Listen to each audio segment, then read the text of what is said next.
Sveiki, regbio mylėtojai, sveikinamės iš Latvijos, Baldonės miestelio regbio stadiono. Šiandien paskutinės šio savaitgalio Baltijos top lygos rungtynės. Sveikinimai su pergalė, treneri, kokie buvo pagrindiniai sėkmės faktoriai šiose rungtynėse? Tai gal ta kantrybė, apie kurią šnekėjom prieš rungtynės, kad būtent per tokį orą tiesiog reikia išlikti kantriems, šaltom galvom, kuo daugiau laimėti teritorijos, kas nelabai pasiekė pirmam kėliny.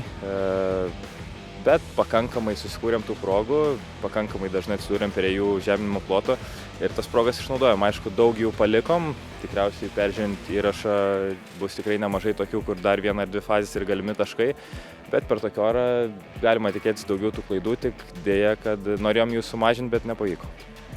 Tikiu, kad prieš sezoną buvo tikslas patekti stipriausių ketvertą, dar turite galimybę iškovoti iššūkio taurę, tai ko visgi pritrūko įvykdyti tą pirminį išsikeltą tikslą?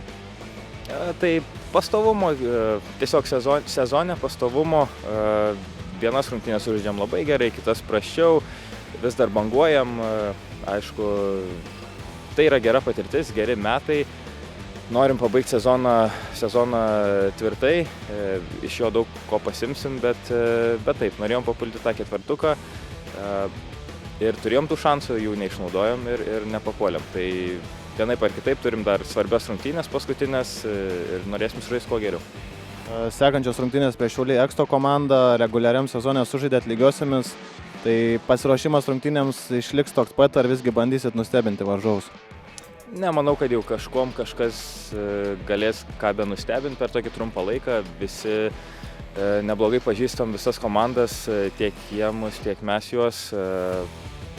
Bandysim, aišku, geriau išpildyti tuos momentus, kuriuose klydome prieš šios praeitose rungtynėse ir parodyti geresnį žaidimą. Coach, tough loss. How would you sum up today's performance and the match overall?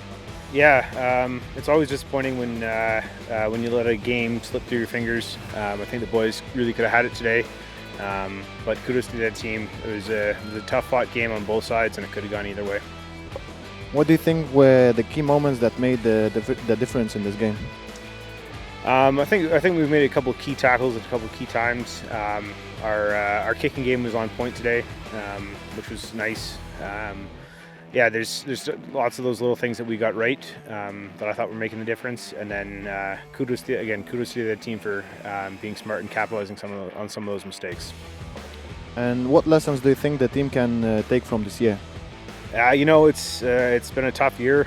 I don't think that anybody's thrilled of where we're finishing in the standings, but I think in terms of lessons learned, we know that we need to put the work in. We know that we need to work to keep the fitness levels high, and that we can compete as long as we put the work in. Ir teisėjas Švilpukas Aidė, sveikinimai Vilniečiams, jie iškovoja pergalę šiandien Latvijoje rezultatu 38-26. Šis mačas užbaigė šio savaitgalio Baltijos top lygos 3 rungtynių maratoną.